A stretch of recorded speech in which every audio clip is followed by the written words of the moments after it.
think of homelessness, we think of, the old guy with a beard, is pushing, the shopping cart. Young people who are homeless in the city are generally well-dressed, and they won't refer to themselves as being homeless. One of the biggest barriers to serving the youth population is that they don't identify as homeless. I was living out of a sedan that I was driving. I actually wasn't aware that I was legally homeless. In their minds, if they slept under a roof or on someone's couch the night prior, then they were housed. You got people sleeping in vacant houses. They could be couch surfing. They stay with friends, they stay with relatives. Kids don't even realize that they need help. It's a lot of hidden youth out here that are actually homeless. We're really just kind of starting to wake up to the fact that it's a real issue for us.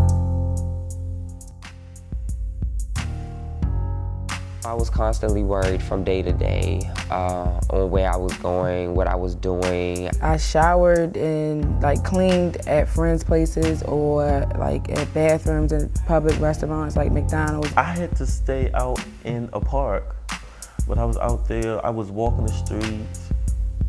It was just scary. At the beginning, I was embarrassed. It was not being able to be clean or to just have a place to reconnect with my thoughts. You feel like a ball of confusion. Trying to maintain and still go to school and still work and still have to worry about where you laying your head at. I used to ask God all the time, why was he keeping me alive? Don't wish that on nobody. When being housed is an issue, the only goal you really have is to be housed. It's survival instead of thriving. As a child, I was living with this aunt and that aunt. That started me as 3 years old, hopping place to place. My grandmother passed away when I was 5, and after that, it was like everything started drifting away. My mom got out of control with her drinking, and it caused us to move from place to place to place. She got into fights with everybody when she drunk. I lost my job working with MTA, and for my mother, that was kind of this last straw. She said she was tired of me running in and out, and basically tired of seeing me stay up for 2 or 3 days at a time to make the money. I left the keys on the radio and left like she asked. I wasn't allowed back to get anything. She didn't answer her phone anymore. My father, I came out to him in the 11th grade year and told him that I was gay. He put me out. Put a gay kid in a shelter, men's shelter, they're generally going to beat him up. A lot of our runaways are running away from neglect and or abuse. A girl gets pregnant and the family just can't afford to take on the young girl and a baby. Boys get to a certain age, no one really wants to take care of them anymore. And then we have just our folks who are coming out of the foster care system. We have housing that fits different needs for different people at different stages in their life and development. We have a social worker you can work with.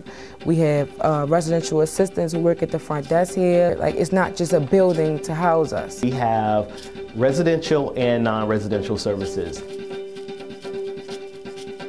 The Youth Resource Center provides really the entryway. Any young person can come here who is homeless and pretty much get connected to any resource. Emergency financial assistance. Money management, cooking, housekeeping, healthy relationships, conflict resolution. Obtaining insurance, seeking employment, if they're still in high school, playing the role of a guardian, parent. To obtain a bank account, budgeting, saving, parenting skills. What'll normally happen is I'll get a phone call from a young person who's either homeless or about to be put out, and I'll ask, some general questions. Where did you sleep last night? Did you eat last night? Are you eating today? Are you safe?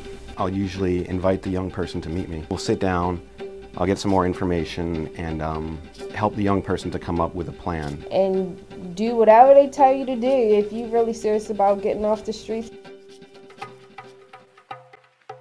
This is a good place to be. I've never been anywhere like this before. Beautiful things happen here. When I first started living here, I felt like, oh, a whole weight just lifted off my shoulders. Just providing that stable environment for me was just all that I needed. I eventually started working and providing for myself. They come feel abandoned. We replaced that with a sense of family, love, and support. Found myself waking up happy, you know, and just living. Now I can actually live and really go to my dreams. Once I moved in here, I planted new seeds, and I was restoring everything that was either taken from me or damaged or I just didn't have anymore. To teach you independence on how to take care of yourself. Now that I came to the Courage House, I learned how to manage my money. I think the most moving part to me is when I actually could see the transition over the 24 months, and when they come in jumping up and down with their lease in their hand for the first time with only their name on it. Got to learn that I wasn't alone. I almost consider it like family. Stuff that I'm doing now, I never thought that I can do. Like I really feel like a grown woman now. If you don't provide for them or teach them and teach them structure, then they become sort of like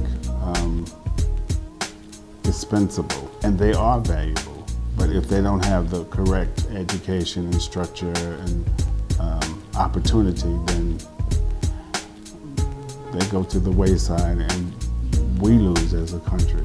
These kids, it's not really their fault. You know, they want things like education, they want community, they want creativity, they want an ability to express themselves. And so to ensure that the sustainability of our community and the vibrancy of our community, it's incumbent upon us to take care of those who have generally just been most vulnerable, and that would be our young people.